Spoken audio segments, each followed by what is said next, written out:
Assalamualaikum warahmatullahi wabarakatuh. Jumpa lagi dengan saya masih di seputaran anxiety disorder, psikosomatis, dan dispepsia. Di video hari ini saya ingin membahas tentang dua karakter orang yang belum sembuh dari anxiety. Tapi sebelumnya saya ucapkan semoga teman-teman semua diberikan kesehatan, diberikan rezeki yang halal, diberikan segera diangkat penyakitnya dan bisa kembali hidup seperti orang normal. Amin ya rabbal alamin. Jadi teman-teman, dua karakter orang yang sakit anxiety. Karakter yang pertama adalah teman-teman yang kurang paham tentang apa yang terjadi. Jadi ada teman-teman yang belum tahu, kurang paham atau belum tahu apa itu anxiety disorder, psikosomatis, dispepsia, dan cara untuk penyembuhannya. Nah, di situ biasanya teman-teman itu harusnya sudah mulai mencari tahu. Ini yang orang-orang yang biasanya yang awal-awal ini ya, awal-awal sakit, harus mencari tahu apa itu, tapi jangan terlalu jauh. Setelah mencari tahu, begitu tahu, cari tahu tentang tata cara penyembuhannya. Tentunya tata cara penyembuhannya dengan cara menerapkan 3P dengan tertib, dengan baik dan benar. Bukan hanya menerapkan 3P ya, menerapkan 3P dengan baik dan benar. Ketika sampean sudah melakukan penerapan pola 3P dengan baik dan benar, maka sampean akan tubuh sampean menunjukkan ada perbaikan secara signifikan. Meskipun agak lama tapi bertahap, sampean akan membaik, semakin membaik dan semakin membaik. Itu karakter yang pertama. Dan untuk di karakter yang kedua adalah ini yang agak sulit ini. Teman-teman yang sakit anxiety disorder, psikosomatis, dispepsia sudah paham, sudah tahu, sudah mengerti apa yang dia alami, tapi dia belum mampu untuk move on, belum mampu untuk ke tahap penyembuhan. Artinya teman-teman hanya santai dengan apa yang terjadi, lebih ke pasrah, lebih ke santai, baik-baik, menganggap baik-baik saja, dan sudah merasa terbiasa, sudah tahu cara mengatasinya. Jika kelingan dari ini berarti saya harus melakukan ini, jika saya telat makan berarti saya harus minum ini atau saya melakukan ini, jika saya ada kumat ini saya lakukan ini, kan begitu. Ketika perut perih kasih obat, ketika ada reflux naik minum air putih, duduk tegap. Sudah paham betul jika ada sensasi dan cara menanggulangi sensasi tersebut. Ada orang yang seperti itu. Tapi kenapa kok belum sembuh? Karena belum bisa merubah pola sifat. Jadi sifatnya itu masih tetap saja sama seperti sebelum sakit.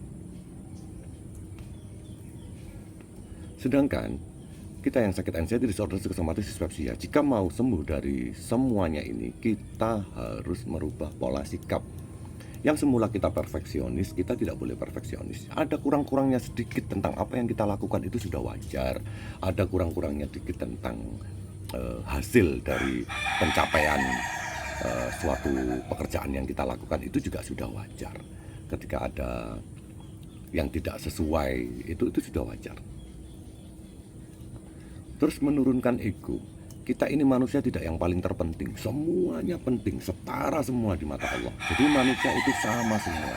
Ego itu harus diturunkan. Harus bisa mulai belajar mengalah, mulai bisa belajar mengerti orang. Tidak melulu harus dimengerti. Kalau sampean selalu meminta untuk dimengerti terus, itu bisa bikin kita susah untuk sembuh. Kita harus bisa mengerti orang. Kita harus bersikap timbal balik, karena hidup itu adalah memberi dan menerima. Jika kita sering menerima, berarti kita wajib untuk memberi. Ketika kita diperlakukan baik oleh sekeliling kita, oleh pasangan kita, maka kita harus bersikap baik kepada mereka. Ketika kita dapat rezeki, kita sisihkan rezeki kita untuk kita berikan kepada orang-orang yang di bawah kita. Jadi kita wajib untuk melakukan hal tersebut. Kita harus menurunkan ego. Sekiranya egois itu sudah bukan tidak ada ya, sudah minim banget di diri kita, maka kita akan jadi hidup lebih tenang, lebih santai. Kita tidak perfeksionis, kita tidak ego, terus kita hilangkan sifat pemarah, pendendam, dan sifat-sifat buruk itu, maka yang muncul adalah sifat-sifat yang baik, akhirnya muncul di diri kita. Ketika kita sudah melakukan sesuatu kebaikan, maka kita akan lebih mudah untuk bahagia. Ketika kita lebih mudah, kita sering sekali bahagia, maka tidak akan ada pikiran-pikiran negatif yang datang ke diri kita.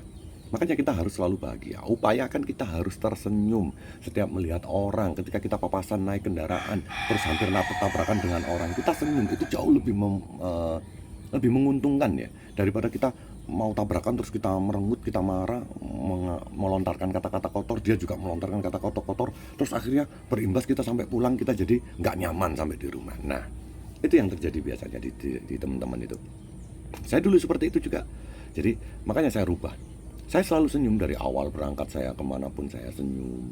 Terus ketika terjadi hal tersebut saya senyum juga, dan orangnya akhirnya senyum juga. Minimal orangnya nggak senyum ya nggak masalah, paling nggak kita kan nggak berantem. Terus lakukan apa yang dilakukan oleh orang-orang normal. Saya sekarang alhamdulillah ambil, sudah lama sekali sudah saya ambil pekerjaan yang biasa dilakukan oleh istri, biasanya mengantar anak sekolah, menjemput anak sekolah, itu biasanya saya yang jalani. Sekarang saya jalani semuanya, menjemput. Jadi istri itu kita ratukan karena dia pendamping di rumah yang selalu support ketika kita lagi jatuh. Makanya kegiatan-kegiatan luar kita yang jalani. Saya lakukan itu hampir 1,5 tahun ini. Dulu bergantian ya siapa yang bisa. Sekarang sudah enggak usah, aku aja, selalu seperti itu. Menawarkan diri. Begitu kita habis menjemput anak-anak, seneng dijemput, terus istri akhirnya juga tambah seneng. Wah, suami saya ini ternyata bisa diandalkan. Anak-anak yang semula dijemput gantian akhirnya dijemput oleh ayahnya, dan kita bersikap baik terus, itu membuat mereka lebih memilih untuk kita yang menjemput. Jadi kita yang merubah sifat kita, merubah diri kita agar kita bisa jadi lebih baik.